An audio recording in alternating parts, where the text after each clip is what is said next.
Hola y bienvenidos al podcast Realidad Oscura. Mi nombre es Marcia y hoy hablaremos sobre un crimen.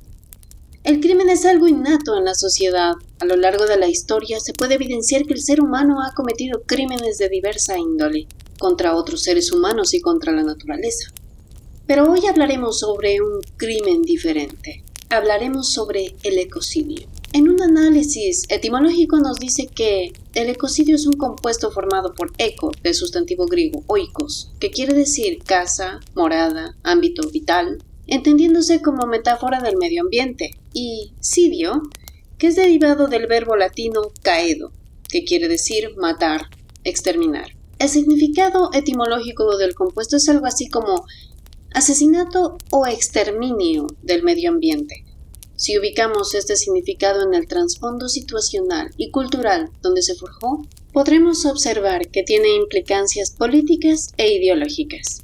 La palabra se registró por primera vez en la Conferencia sobre Guerra y Responsabilidad Nacional en Washington, D.C. en 1970, donde Arthur Galston propuso un nuevo acuerdo internacional para prohibir el ecocidio. Galston fue un biólogo estadounidense que identificó los efectos defoliantes de una sustancia química que luego se convirtió en el agente naranja. Posteriormente, un bioético fue el primero en 1970 en denominar el daño masivo y la destrucción de los ecosistemas como ecocidio. Entonces, podemos inferir que el origen de esta palabra viene de la época de la Guerra de Vietnam, donde el uso de defoliantes como el agente naranja destruyeron bosques y contaminaron el agua, además del uso de armas químicas como el napalm, que está hecha por gasolina viscosa. Suele agregársele ácidos orgánicos, palmíticos, nafténicos, entre otros. Es altamente inflamable, quema durante un largo periodo y se pega en todas las superficies. Durante la operación Ranch Hand, lanzaron casi 80 millones de litros de herbicidas sobre un área extensa de bosques y cultivos de Vietnam. Esto con la idea de defoliar los árboles donde se pudiese esconder la guerrilla del Vietcong y para destruir las cosechas con las que se pudiese alimentar a las personas miembros de esta guerrilla. Estos productos provocaron daños irreparables a la flora, fauna y a la tierra. Esta tardará siglos en ser fértil nuevamente, además de todo el sufrimiento posterior de la gente, tanto vietnamitas como estadounidenses. Nacieron niños con problemas de retraso mental y malformaciones. Los soldados norteamericanos fueron indemnizados, pero no los vietnamitas, ya que el tribunal estadounidense argumentó que no había ningún tratado que especificara la prohibición de armas químicas.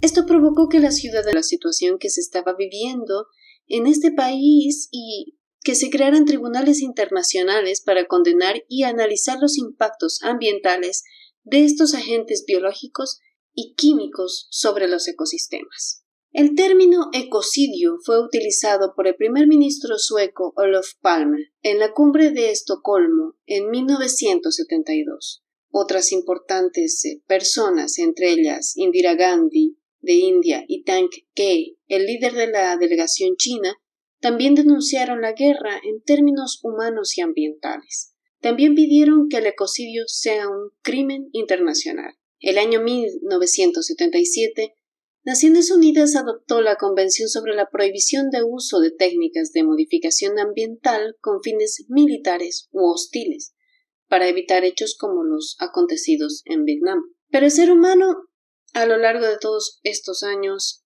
ha producido mayores catástrofes y daños irreparables al medio ambiente. Esto en tiempo de guerra y en tiempo de paz. Hay enormes islas de plástico en los océanos, deforestación de bosques tropicales, vertido de hidrocarburos en yacimientos petrolíferos, explotación salvaje de hábitats, etc. Eventos que destruyen ecosistemas de forma constante y que en la mayoría de los casos quedan impunes. Una persecución universal de este tipo de hechos permitiría que, aun que un país tenga una legislación ambiental muy tolerante, delitos cometidos en su territorio puedan ser perseguidos a nivel internacional. Una abogada llamada Polly Higgins se dio cuenta del daño que estaba sufriendo la Tierra y pensó: la Tierra necesita un buen abogado. De esta manera, comenzó una campaña para criminalizar el ecocidio. Durante una década, Polly estuvo haciendo que la palabra ecocidio se entendiera mundialmente, dando charlas, haciendo documentales y asesorando a los gobiernos. Polly presentó una definición de ecocidio a la Justicia Jurídica de las Naciones Unidas en el año 2010, que decía lo siguiente: el ecocidio es la pérdida, el daño o la destrucción generalizada de los ecosistemas de un territorio determinado, de tal manera que el disfrute pacífico de los habitantes ha sido o será severamente disminuido. A esta definición se refirió el Papa Francisco en su llamamiento para que el ecocidio se convierta en un crimen, en noviembre del año 2019, en el 20º Congreso Internacional de la Asociación de Derecho Penal, celebrada en el Vaticano. Y fue más allá, al proponer que se añada al catecismo el pecado contra la ecología. Desde el año 2014, una mujer franco-vietnamita llamada Trang Ton Nha inició una batalla legal contra 14 empresas multinacionales agroquímicas que produjeron el agente naranja, utilizado por el ejército estadounidense. Ella dijo que sufre patologías características de la exposición a este herbicida. Tiene diabetes de tipo 2, con una rara alergia a la insulina.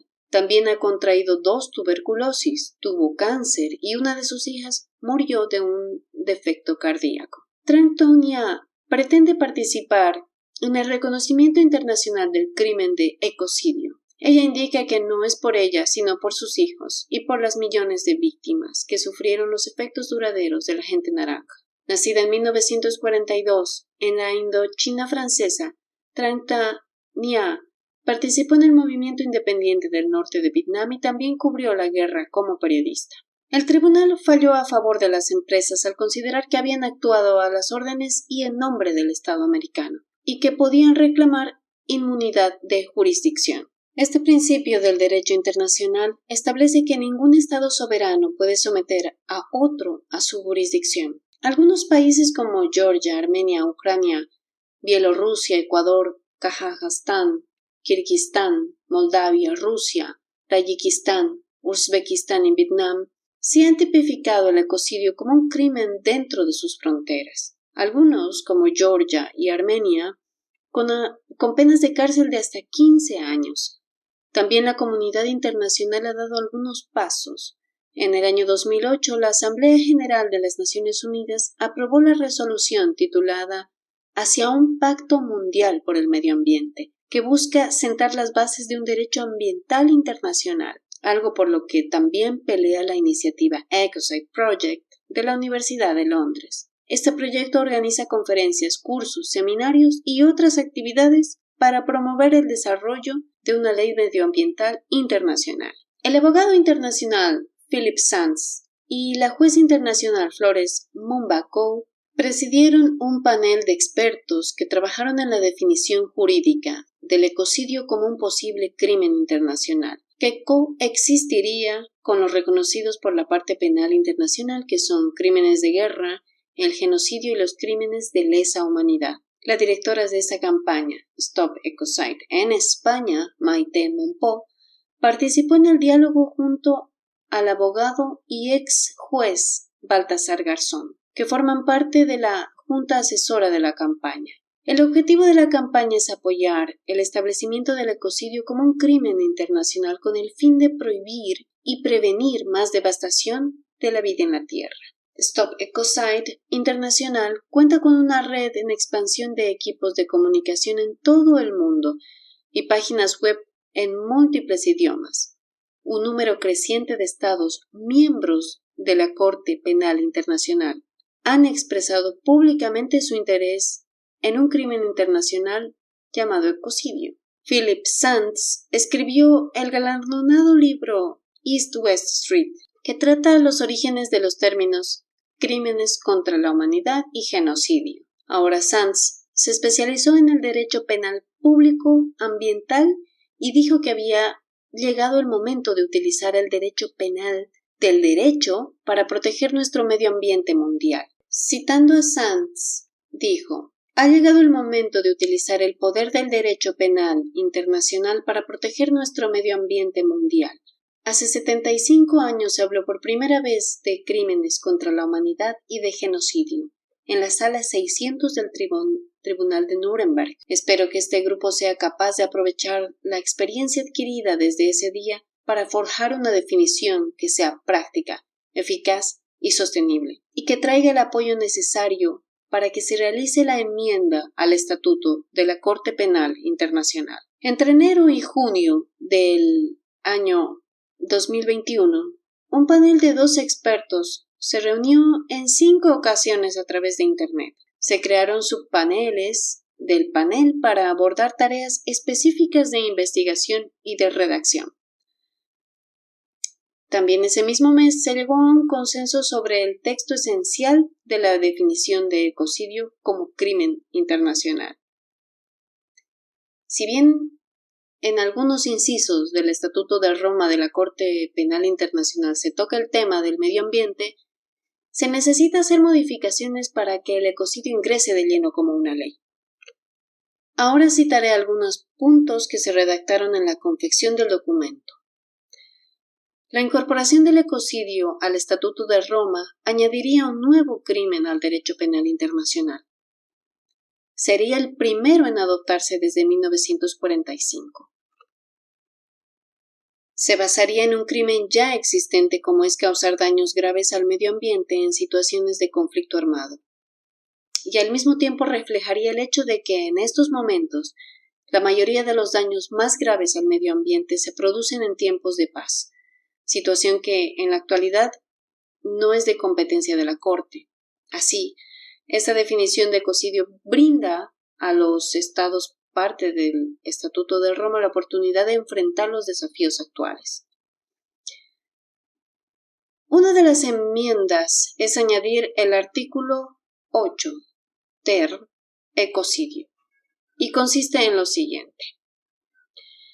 A los efectos del presente estatuto, se entenderá por ecocidio cualquier acto ilícito o arbitrario perpetrado a sabiendas de que existe una probabilidad sustancial que cause daños graves que sean extensos o duraderos al medio ambiente. Se entenderá por arbitrario el acto temerario de hacer caso omiso de daños que serían manifiestamente excesivos en relación con la ventaja social o económica prevista. Se entenderá por grave el daño que cause cambios muy adversos, perturbaciones o daños notorios para cualquier elemento del medio ambiente, incluidos los efectos serios para la vida humana o los recursos naturales, culturales o económicos. Se entenderá por extenso el daño que vaya más allá de una zona geográfica limitada, rebase las fronteras estatales o afecte a la totalidad de un ecosistema o una especie o un gran número de seres humanos. Se entenderá por duradero el daño irreversible que no se pueda reparar mediante su regeneración natural en un plazo razonable. Se entenderá por medio ambiente la Tierra, su biosfera, criosfera, litosfera, hidrosfera y atmósfera, así como el espacio ultraterrestre. Ya que entendemos lo que es ecocidio, podemos nombrar algunos ejemplos. Por ejemplo, las compañías mineras de aguas profundas pretenden explotar el lecho marino de alta mar mediante una operación que supera todo lo visto hasta la fecha en tierra firme, raspando el lecho marino para extraer dispositivos metálicos del tamaño de pedazos de carbón formados a lo largo de milenios, perturbando y destruyendo los hábitats, la biodiversidad y el delicado equilibrio de las profundidades marinas.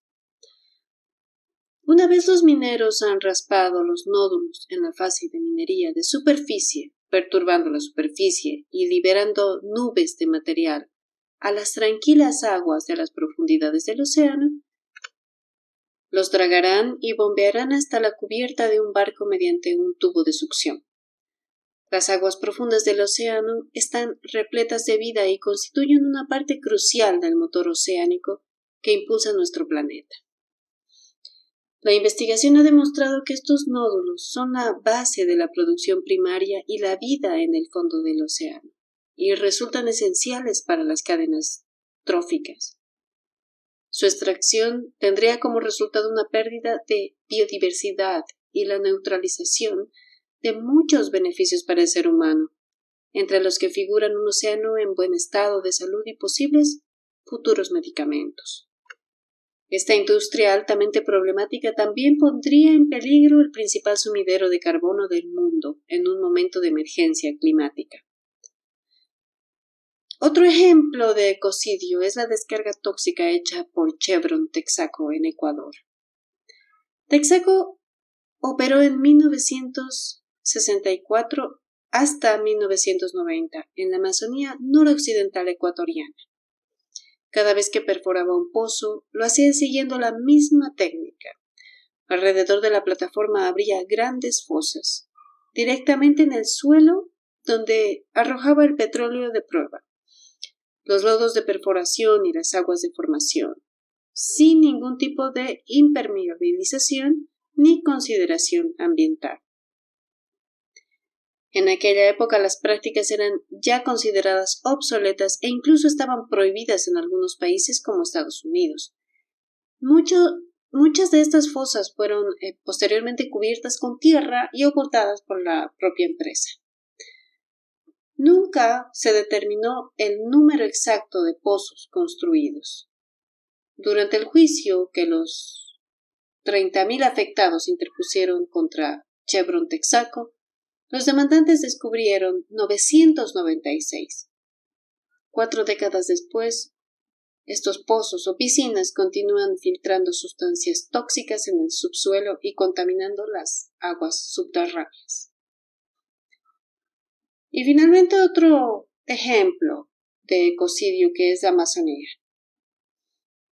Es algo que todo el mundo conoce, el arrasamiento de la selva del Amazonas, el estabilizador clave del clima mundial, por la deforestación, la minería, sembradíos y ganadería. Actualmente, la destrucción resulta en el daño y pérdida de territorio del tamaño de Francia.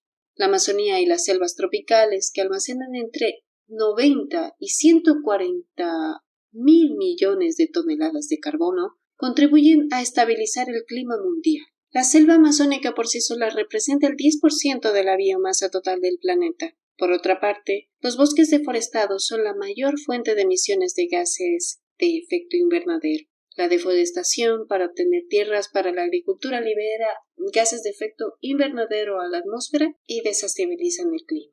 Por último, el reconocimiento legal del ecocidio permitiría responsabilizar a las grandes compañías contaminantes y a los gobiernos por daños y abusos ambientales. Los derrames de petróleo, deforestación masiva, daños a los océanos o contaminación del agua. Algo hasta ahora imposible, ya que no existe un marco legal internacional que aborde este tipo de cuestiones. Bueno, eso es todo por el día de hoy. Este ha sido un breve resumen de lo que significa ecocidio y de lo importante que es que esto se convierta en ley. Espero que el tema les haya parecido interesante. Me gustaría mucho saber sus comentarios. Pueden seguirme en mi página de Facebook con el mismo nombre, Realidad Oscura. Y seguramente nos encontraremos en un siguiente episodio. Gracias y adiós.